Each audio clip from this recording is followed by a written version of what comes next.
জয় আদ্যা মা। আজকের ব্লগটা শুরু করছি আদ্যা মায়ের ভোগ দিয়ে। দেখতে পাচ্ছ, হ্যাঁ, আমাদের বাড়িতে ঘুরতে এসছে মাসি, দিদি, তার ছেলে। তো আসলে সবাই, দেখো, দক্ষিণেশ্বরে আসলে সবাই চায় একটু পুজো দেবো, মায়ের ভোগ খাবো। তা ওনারাও খেয়েছে ভোগ। বলছে খেয়ে এত সুন্দর ভোগ, মানে সত্যি আসলে মায়ের ভোগ তো যেভাবেই হোক না কেন খেতে অপূর্ব লাগে।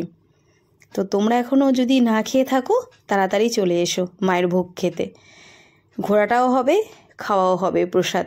দেখো সবাই ভক্তরা কি সুন্দর বসে আছে, কিন্তু বৃষ্টি পড়ছে কিন্তু ভক্তরা বসে আছে, কারণ মায়ের দরজা খুলবে। এই যে বড় মন্দিরটা দেখছো, এটা কিন্তু 4টের সময় খুলে যায়, সন্ধ্যার আরতিও হয়।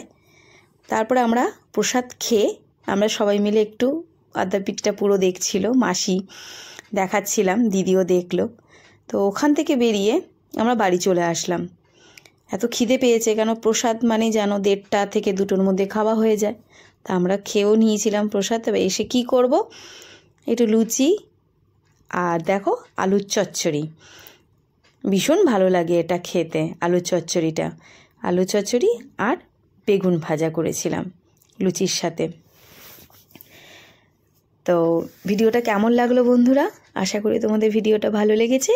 ভালো লাগলে অবশ্যই লাইক, কমেন্ট, সাবস্ক্রাইব, ফলো করে পাশে থেকো আমার প্রিয় বন্ধুরা। তো ভিডিওটা আজকের মতো এখানে স্টপ করছি।